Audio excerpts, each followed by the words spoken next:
हरे कृष्णा, राधे राधे। मैं छोटा सा एक क्लास दे रही हूँ। वृंदावन धाम के बारे में बोलूँगी। वृंदावन धाम के महिमा क्या है तो आप लोग सुनिएगा। छोटा सा बोलूँगी क्योंकि कथा, कोई भी कथा बोलो भगवान के बारे में तो बड़ा बड़ा होता है, छोटा नहीं होता है। छोटा में क्या थोड़ी ऐसा बोल पाते हैं, तो मैं छोटा ही बना रही हूँ। अगर आप लोगों के देखने में तकलीफ़ होता है क्योंकि बड़ा देखने में आदमी के टाइम चाहिए, तो छोटा ही बोल रही हूँ। छोटा ही मैं आप लोगों के देखिए। जब हम वृंदावन आते हैं तो वृंदावन के महिमा के बारे में समझिए, वृंदावन के बारे में जानिए। वृंदावन के पेड़ पौधा जितना लगा हुआ है, जितना है, उनके बारे में जानिए। पेड़ पौधा, ये पूरा जो भगवान के लीला स्थान है वृंदावन, जहाँ जहाँ हम लोग पैर रखते हैं वो सब राधा रानी पे भगवान के ये लीला स्थान है वृंदावन धाम में। तो वृंदावन धाम ऐसा है कि वृंदावन धाम में पहले तो एंट्री करते ही पहले वृंदावन भूमि के प्रणाम करने चाहिए। उनके बैज अपना सर पर, मस्तक पर अपना लगाने चाहिए। अब वृंदावन धाम के बारे में राधा रानी से प्रार्थना करनी चाहिए। हे राधा रानी, मैं आपको धाम में आई हूँ, आप हमें वृंदावन धाम में स्थान दीजिए कि जब मैं वृंदावन धाम में अच्छे से रह पाऊँ, अच्छे से दर्शन कर पाऊँ, आपको गुणगान कर पाऊँ, आपका नाम ले पाऊँ, आपको भजन कर पाऊँ, आपके दर्शन कर पाऊँ।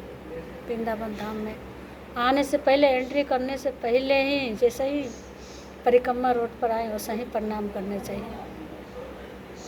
चाहे जहाँ उतरे आप वृंदावन धाम में, वहीं से प्रणाम करने चाहिए वृंदावन धाम के। अब वृंदावन धाम के महिमा क्या है उसको जानने चाहिए। वृंदावन धाम के महिमा, वृंदावन धाम ऐसा चीज़ है, भले वृंदावन धाम पहले जैसा नहीं है, मगर धाम धाम ही रहेगा, बनी रहेगा। चाहे यहाँ पर कोई 10 मंदिर बना ले, चाहे 20 मंदिर बना ले, चाहे कितना बड़ा गेस्ट हाउस बना ले, रेस्टोरेंट बना ले, किस भी बना ले, बाकी वृंदावन धाम धाम ही रहेगा। इसको कोई नहीं चेंज कर सकता है। जैसे भगवान के नाम के चेंज नहीं कर सकता है, ऐसे ही वृंदावन धाम के कोई चेंज नहीं कर सकता है। वृंदावन धाम पे ऐसा महिमा है। तो आइए पहले सबसे प्रणाम करके पहले राधा रानी के चरण पकड़िए दोनों हाथ से। जैसे कि ऐसे करके किसी से मिलते हैं, दोस्त बंधु से मिलते हैं, वैसे ही दोनों हाथों से ऐसे अपने आप को दोनों हाथ दोनों तरफ करके राधा रानी के अपने सीने में लगा के ऐसे आप उनको मन मन में दर्शन करिए और उनको प्रार्थना करिए। हे राधा रानी, हमें बार बार वृंदावन धाम में आऊँ, बार बार आपके दर्शन करूँ, बार बार ये ब्रज में मैं आके परिक्रमा करूँ। तो हम गोवर्धन के हो चाहे वृंदावन के हो, परिक्रमा कर पाऊँ और आपको दर्शन कर पाऊँ। हे राधा रानी, ये वृंदावन धाम के महिमा एकमात्र तो आप ही जान सकते हैं। हम लोग तो कुछ नहीं जानते। हम लोग आते हैं चले जाते हैं, जैसे अपने घर के समझते हैं वैसे ही समझते हैं चले जाते हैं। नहीं, ऐसा नहीं समझना है। राधा रानी के वृंदावन धाम बहुत कीमत है, बहुत महत्व है राधा रानी के वृंदावन धाम के। तो जो भी हो, जो भी भाई बहन, जो माता पिता, प्रभु जी, कोई भी सुन रहे हैं आप लोग, तो वृंदावन धाम के पहले महीना का समझिए। वृंदावन धाम के महिमा का समझ लेंगे ना, तो आपको अपने आप राधा रानी मिल जाएगा। वृंदावन धाम के इतना महिमा है, इतना महिमा है, जो रोज़ अगर हम परिक्रमा रोड पर आके अब बैठ के हमें अगर अपने सर पर ऐसे करके परिक्रमा रोड पर धूल अपने सर पर लगाते हैं, तो सबसे बड़ा कृपा है, सबसे बड़ा तिलक है। जब हम मत्थे पर राधा रानी के परिक्रमा किए हुए वो चरणों के धूल अगर हमें लेके लगाते हैं अपने सर पर। और एक तो राधा रानी के बारे में जानिए। जय राधा रानी, मैं तो आपको नहीं जान पाते हैं, नहीं तो आपके बारे में खाली सुनती हूँ बस। हम लोग को मन में कैसे बैठाएं, मन में अपने आप को कैसे ले आएँ, हैं। तो ये राधा रानी के बारे में जानिए। हे राधा रानी, हम कैसे आपको जानें, कैसे आपको पहचानें, कैसे आपको नाम लें। आप बताइए कि जे मैं कैसे आपको पास में आए, कैसे आपको मैं दर्शन करूं, किस भाव में दर्शन करूं। हे राधा रानी, हम तो कुछ नहीं जानते हैं, आप बताइए क्यों क्यों नहीं हम लोग आ सकते हैं बार बार आपको दर्शन करने के लिए। राधा रानी इतना दयालु है, इतना दयालु है राधा रानी, बहुत दयालु है, बहुत। अगर राधा रानी के कोई दिल से पुकारता है, दिल से अपने सीने में लगा के, और अगर आँख मूंद के अगर बोलता है राधा रानी के बारे में, तो राधा रानी दर्शन देती है, ज़रूर दर्शन देती है। और वो भाव के राधा रानी समझती है कि मेरा भक्त है, वो भक्त मेरे को पुकार रहा है। राधा रानी बहुत दयालु हूँ, क्योंकि राधा रानी भक्तों का दर्शन, भक्तों को दुख के वो सहन नहीं कर सकती है। क्यों? थोड़ा सा तकलीफ़ होता है अपने भक्तों के, तो कृष्ण भगवान से बोलती हैं कि जे इनको इतना तकलीफ़ मत दो, इतना दुख मत दो, आपके भक्त हैं। तो राधा रानी इतना दयालु है कि जो कृष्ण भगवान से बोलते हैं वो जो है तो आप ही का भक्त है ना, दुख में झिल रहे, चाहे भले वो थोड़ा सा अपराध कर दिया, कुछ किया, अगर है तो आप ही का भक्त, आप उसको क्षमा करिए। आपको वो बुला रहे, आपको पुकार रहे। राधा रानी ऐसे जाकर भगवान से जाकर प्रार्थना करती हैं, बोलती हैं, हे दीननाथ, हे प्राणनाथ, हे प्राण प्रियो, हे मुकुंदो, हे वासुदेव, हे गिरिधारी, हे गोपीनाथ, आप उनको क्षमा करिए, क्षमा करके आप ना लीजिए। वो आपको भक्त है, आप अपना भक्त बना लीजिए। तो राधा रानी भगवान सुनते हैं, सुन के राधा रानी के बोलते हैं कि जब मैं दीन दयालु हूँ, मैं हर समय मेरे हाथ उनके ऊपर मेरा हाथ है। मेरे भक्त तो गलती से कोई गलती कर देता भी है तो मैं उनको क्षमा कर देती हूँ। क्षमा करती हूँ कब? जब वो हमारी भक्त है, हमें बुला रहे, हमें पुकार रहे, हमें जानने के लिए कोशिश कर रहा है, भले चाहे उल्टा जानने की कोशिश करे, चाहे सीधा जानने की कोशिश करे, बकर हमें जानने की कोशिश कर रहे हैं, भले उसको नहीं आ रहे। राधा रानी से बताते हैं, राधा रानी बहुत खुश होते हैं, बहुत खुश होते हैं। राधा रानी अपने श्री कृष्ण भगवान पसंद होते हैं। राधा रानी जब खुश होते हैं अपने भक्तों के लिए, तो राधा रानी से ऐसे प्रार्थना करने चाहिए, ऐसे जाके हाथ जोड़ के राधा रानी के सामने जाके राधा रानी का प्रार्थना करने चाहिए। अब पहले तो बोलने चाहिए, वंचा कल्पतरुभ्यश्च कृपा सिंधुरेवैष पतितनन पावन भो वैष्णव भो नमो नमः।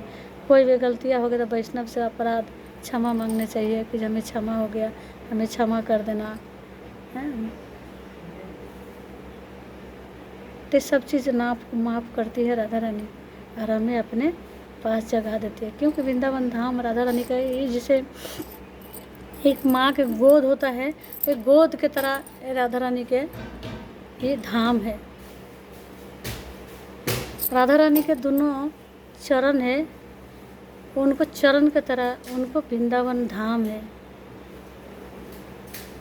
और उससे ज़्यादा पियो उनका भक्त है राधा रानी के। अपने आप को कम समझती है, अपने भक्तों को ज़्यादा समझती है राधा रानी। तो इसलिए राधा रानी से प्रार्थना करके आप कृपा मांगिए कि हे राधा रानी हमें भी कृपा करिए, हमें भी कृपा करिए कि जो हम भी आपके भले दूर हैं तो सप्ताह में एक बार कि हम सप्ताह में 2 बार आके हम आपको दर्शन करें, हम वृंदावन में धाम में आए, वैष्णव की सेवा करें, वैष्णव के दर्शन करें, आपके दर्शन करें, भगवान की सेवा करें। राधा रानी से इतना प्रार्थना करिए, राधा रानी सुनेंगे ज़रूर। क्यों कि राधा रानी के ये जो धाम है ना, राधा रानी जैसे हमारी एक माँ का आँचल होता है, तो उसी तरह राधा रानी के ये आँचल है। माँ के ममता के जोर राधा रानी के आँचल है। क्योंकि आँचल से अपना ये आँचल से सबको ऐसे करके अपना छतरी जैसा राधा रानी जगह देती है, वो अपना आँचल से वो करके रखती है।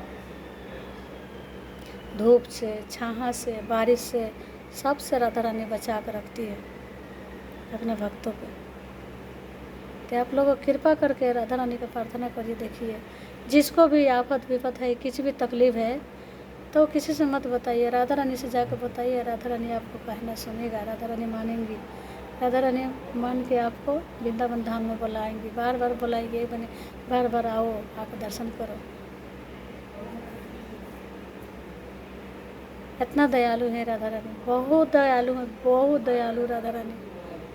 राधा रानी से जैसा दयालु यहाँ पर कोई नहीं है। राधा रानी इतना दयालु है। राधा रानी की कृपा जिसको मिल जाता है, खुद को सोच लिए कि जे इसी युग में, इसी उसने तपस्या कर लिया और जीत लिया, तो राधा रानी के जिसका आशीर्वाद मिल गया एक बार। ऐसा राधा रानी के महिमा है, ऐसा राधा रानी के नामों के गुण है। राधा रानी के नाम लीजिए, राधा रानी के जप करिए, राधा रानी के प्रार्थना करिए। ज़रूर सुनेंगे आपको आवाज़ को, आपको बातों को ज़रूर सुनेंगे। और सुन के आपको देखना, जैसे कि राधा रानी के जैसे ही आप इतना प्रार्थना कर रहे हैं, तो राधा रानी के जब थोड़ा सा आशीर्वाद मिल जाएगा ना, तो आपको अपने आप को मालूम पड़ जाएगा, पता चलने लग जाएगा कि जो हमारे साथ ऐसा हुआ है। तो अपने आप आपको खुशियाँ दिखाई देने लग जाएगा। कृपा करके आप राधा रानी के चरण को पकड़िए, राधा रानी का प्रार्थना करिए। हरे कृष्णा। अगर हमें गलत बोले हैं तो गलत शब्द के अलग हटा दीजिए। अगर अच्छा बोली हूँ तो अच्छा शब्द के अपना दिल में बैठा लीजिए। जब वृंदावन धाम की महिमा क्या है, वृंदावन के धाम इतना महिमा है, इतना महिमा है और इतना मूल्य है हमारे लिए कि जो उससे मूल्य अब कोई चीज़ नहीं है। वृंदावन धाम के लिए कितना आदमी तड़पते हैं वृंदावन धाम के आने के लिए, भले पैसा है वगैरह आ नहीं पाते कि हम वृंदावन जाएंगे। किसी ने तो आते हैं, आके आधे रास्ते में से लौट के चले जाते हैं। हमको नहीं, वृंदावन धाम के नसीब में रहता है, आधे रास्ते से लौट के चले जाते हैं। तो ये है वृंदावन धाम की महिमा, राधा रानी की महिमा। एक बार ये वृंदावन धाम को महिमा समझ लेंगे, राधा रानी के भाव को समझ लेंगे, तो आपको दिन में अंधेरा है तो सुबह उजाला हो जाएगा। आपको दिल में जो अंधेरा है ना, वो उजाला दिखाई देने लग जाएगा आपको। हरे कृष्ण, राधे कृष्ण।